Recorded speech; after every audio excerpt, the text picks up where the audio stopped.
right now, the school board utilizes the Winchester building for their data center. And they have a backup redundant data center out towards New Windsor Middle School.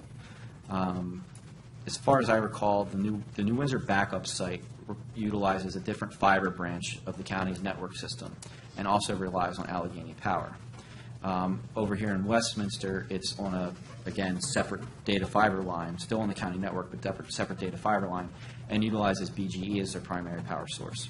So what that essentially tells us is that the data center really needs to remain within the Westminster area. Otherwise, relocating it out to New Windsor doesn't really do any good because you've eliminated the idea of backup and redundancy, because if there's critical failure of any of the infrastructure, it's going to fail based on region in that setting.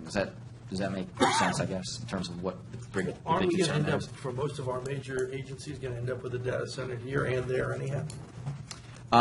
This is a full-blown data center, not necessarily like a small server room. So this, you're talking raised access flooring, cooling equipment within servers. So as far as our needs in terms of programming with the sheriff's office, very small server room. As far as the needs with the state's attorney's office, again, smaller server room. We're not talking a large full-blown data center like you might find at the school board. How many square feet does the BOE need in order to maintain redundancy? So currently, I believe they're in about 4,000 or 5,000 square feet worth of space in the lower level of the Winchester building.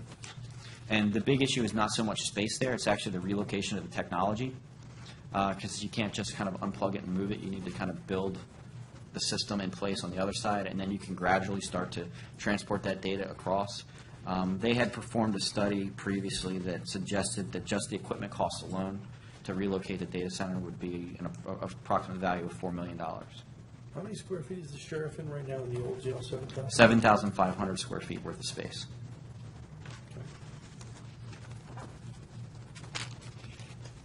So $4 million in equipment or $4 million in facility retrofit? $4 million in equipment. Well, why wouldn't we just move the equipment to another location? What am I missing here? From what I understand, and I'm not the network engineer or the expert in network technology, is that you can't just move it. It needs to stay operational 24/7. So you're migrating that data across the board. So you actually have to build, in essence, partially a new system to get it online, and then you can begin to move some of those components gradually. You just can't take it all down offline. I thought we had redundancy already in New Windsor. Why couldn't we run off of the redundant backup system for a few weeks while we move the data system over? I don't know that the capacity is there for that, but that would be a question for the Board of Education to answer in terms of their networking staff. I mean, that seems like a reasonable suggestion to me, but I couldn't speak to the networking interface capacity and what the system is or is not capable of. But we could certainly investigate that further.